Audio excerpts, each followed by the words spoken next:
Comic book icon Stan Lee died on November 12th.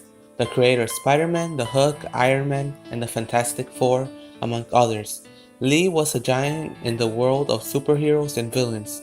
Terry Gann owns Third Coast Comics at 6443 North Sheridan in Rogers Park. He talked to us about why Lee was so important. We got the news that like Stan Lee had passed away, and for a lot of people this was like a huge like kind of a moment. It was like a shift. Stan and I are extremely excited to welcome you here today to announce our brand new mobile game, Stan's First. What's the name of it? The game is called Verticus.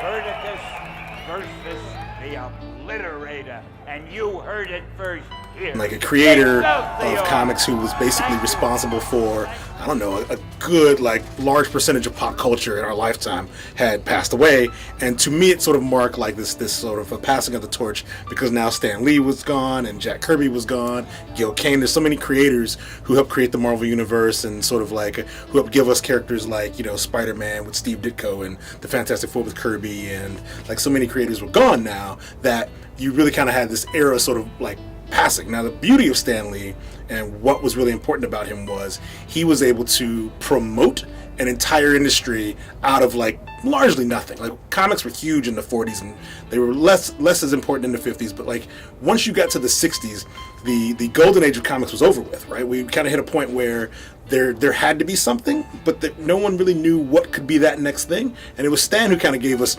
characters who were flawed, they were nuanced, they were heroic, but they were also tragic, they were real, they were human. So Stan gave us like that sort of a thing in comics that didn't really exist before. Before this point, comic book characters, superheroes were mostly like the Hulk, Iron Man, Doctor Strange, Spider-Man, not Captain America because that was Jack Kirby and Joe Simon.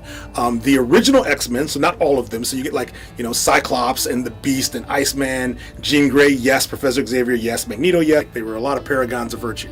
There were a lot of like the best, like the fastest men alive. There were a lot of like characters who, in their own ways, while they might have been great characters, there just wasn't depth that the average person on the street reading comics could have like grasped onto. But what Stan gave you was something that was relatable, even if you yourself couldn't fly, or you couldn't make a suit of power armor, or you couldn't become like a monster who was tragically heroic. Even if you couldn't do those things, you could relate to those characters. You could see a different side of them, and he gave us that.